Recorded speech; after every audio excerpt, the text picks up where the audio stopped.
24/7 job. Police department అయినా medical department 24/7 job ఇది. కానీ వాళ్ళకి కూడా రెస్ట్ ఉండాలి, ఆఫ్కి కూడా సీరియస్ ఉండాలి. మీరు అర్థం చేశారు లేదు. పోలీస్ స్టేషన్ చూసారా ఆలోచించండి ఒకసారి. ఒక యోగా రూమ్ ఉంది,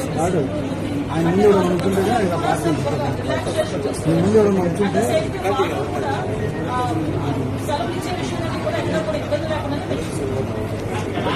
చట్టాన్ని కంట్రోల్ చేయాల్సిన పోలీసు, చట్టాన్ని పోలీసు చేతిలోకి తీసుకోవడం విషయం ఏంటంటే ఒకటండి నాకు అర్థం కాదు ఏంటంటే తప్పు చేసిన పొలం ఏంటి మనకు ఒక్కటి చెప్పండి. మన బ్యాంక్ కూడా చేశారు అసలు వాళ్ళ మీద ఎన్ని రౌడీ షీట్స్ ఉన్నాయి. అసలు తెలంగాణలోని సోషల్ రెస్పాన్సిబిలిటీ కూడా ఒకసారి తెనాల్లో వాళ్ళ తాలూకా నేచర్ ఏంటి, వాళ్ళ తాలూకా బ్యాక్గ్రౌండ్ ఏంటి అనేది ఒకసారి చెక్ చేయండి.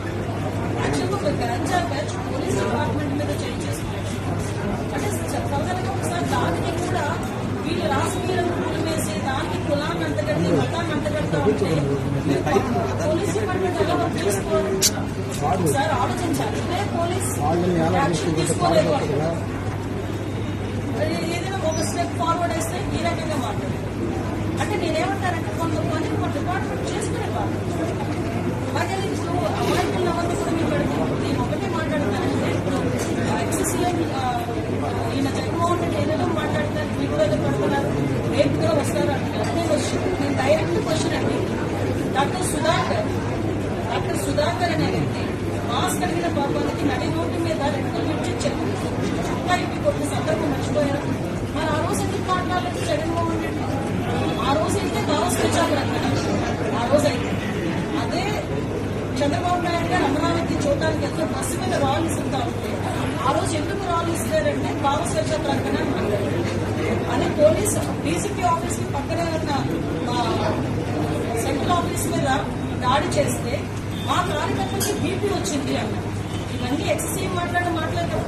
ఈరోజు అదే వరప్రసాద్ అని మన రాజమండ్రిలో వరప్రసాద్ అని ఇసుక మాఫియా గురించి మాట్లాడితే పోలీస్ స్టేషన్ లో కూర్చొని శిరోమండనం చేస్తే మరి ఆ రోజు ఎందుకు మాట్లాడలేదు? దళిత నాయకులు ఆ రోజు దళితులు ఎందుకు శిరోమండనం చేశారు అని చెప్పి ఆ రోజు ఎందుకు మాట్లాడలేదు?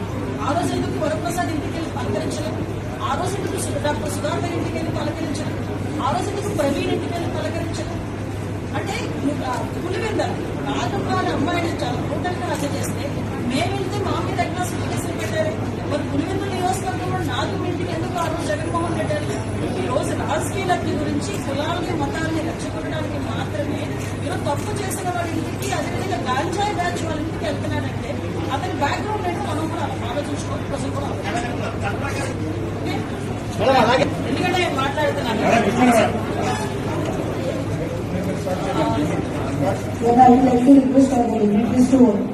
ఎందుకంటే లాస్ట్ టైం సజ్జల గారి చేతిలో లాస్ట్ హోమ్ మినిస్టర్ చేతిలో కానీ సీఎం చేతిలో కానీ పోలీస్ డిపార్ట్మెంట్ ఉండేది. సజ్జల గారి చేతిలో ఆ రోజు పరదాలు కట్టుకొని మా టీడీపీ వాళ్ళందరినీ కూడా హౌస్ అరెస్ట్ చేసుకుని ఆ రోజు కార్యక్రమం పోలీస్ డిపార్ట్మెంట్ ని ఈ సంవత్సరం కాలంగా మా డీసీపీ గారు, మా సిపిలు, మా ఎస్పీలు ఆఖరికి ఫోన్ గార్డ్ వరకు కూడా అక్కడ స్థాయి నుంచి ఈ స్థాయి వరకు కూడా అందరూ వ్యవస్థని ఈరోజు కంట్రోల్ తెచ్చుకొని గవర్నమెంట్ సిద్ధంగా చేసుకుంటారు. అది ప్రజలు కూడా గమనించారు.